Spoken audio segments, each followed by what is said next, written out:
Welcome to the journey. Today we'll be showing you how to build a minimum viable product. MVP.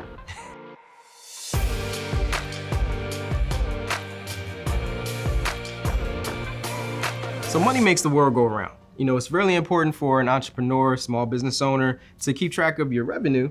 So you want to make sure that you have one of these MVPs because it can help you with your finances. Today we're going to talk about what an MVP is, why it's useful for small businesses, and how exactly to develop a minimum viable product. So an MVP is an information gathering, low cost project to net your income. So in the beginning of your business, you may not have a lot of resources, capital. MVPs are the greatest way to actually get to your final product. So even though we're not talking about, most valuable player MVP, a minimum viable product can definitely still be your business's MVP. That's because it's a really great way, a bare bones method to really get your product out in the quickest way possible. That way you don't waste a bunch of time and resources. The ultimate goal is to make sure your product is viable. You want to make sure that people are going to buy it. So this is what the MVP is all about. And here's a few things that you want to keep in mind when we're talking about the MVP. So your MVP is going to be light on features and is boiled down to the most essentially needed things to make that product viable. The second thing is there's very little to no charge for using this because what's important here is that customer feedback rather than revenue. And it often serves as a precursor to a bigger, more developed idea that may or may not be related. In fact, the sky's the limit when it comes to developing an MVP because of all the benefits that you can get from it. So here are some examples of minimum viable products.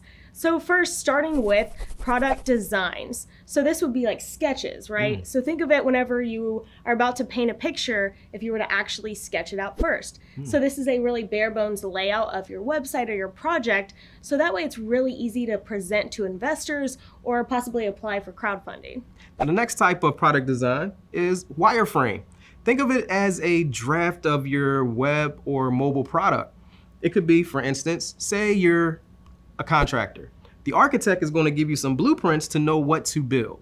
That's going to be something similar to a wireframe. And building off of wireframes, you can do a mock-up. So this is actually a workable sample of the final product.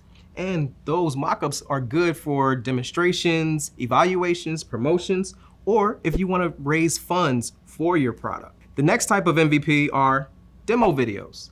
One of the most famous videos out there is the Dropbox video. Think about Dropbox. I know I use it very often. So Dropbox, they used a 3-minute capture or video to showcase what Dropbox was going to be before it was actually made public. They used that demo video to get the funding to become the big company that they are today. So those demo videos are really great ways to actually conceptualize and show people what they're going to get with their product and how they're actually going to use it. And it allows you to do this without spending a large chunk of cash in order to, get your video in front of that necessary investor. So rather than spending, thousands of dollars on this product, actually create a great video to show off to those investors so that you can tell if, it's working and connecting well before spending that money. The next type is landing page. It's a single web page optimized for keywords that allows people to know what your product is going to be. So these standing pages are typically used for marketing purposes. So imagine if you're a restaurant who's about to open, right? You want to get that excitement going. So you have that landing page that says coming soon, and maybe encourage people to sign up for email notifications. That's one way of really getting the idea and excitement out there. Exactly, and it's easier to get investors when you already know you have a lot of people already interested in you. Think about it that way. You can go to the investor and say, hey, 1,000 people have already said that they are interested in when we have this product ready to come to the market. You want to get on board with that, don't you, investor? One example of this is Buffer. Buffer is that platform that you can just manage your social media posts. You can schedule them out. Well, the founder, when they were getting ready to actually have the product ready, they had a landing page that had plans and pricing, and when you click on that, it took you to another page that said, hey, we're not quite ready just yet. Leave us your email so we can let you know when we're ready.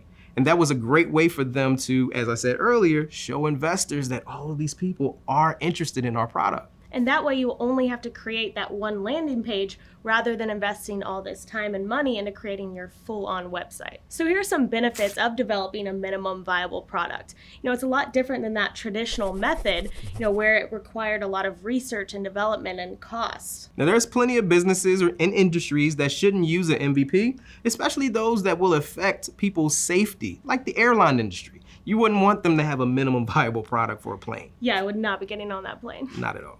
However, there are many small businesses that are using an MVP to get their fresh product off the ground. And small businesses are doing this because you're able to, one, test theories about your market quicker and cheaper.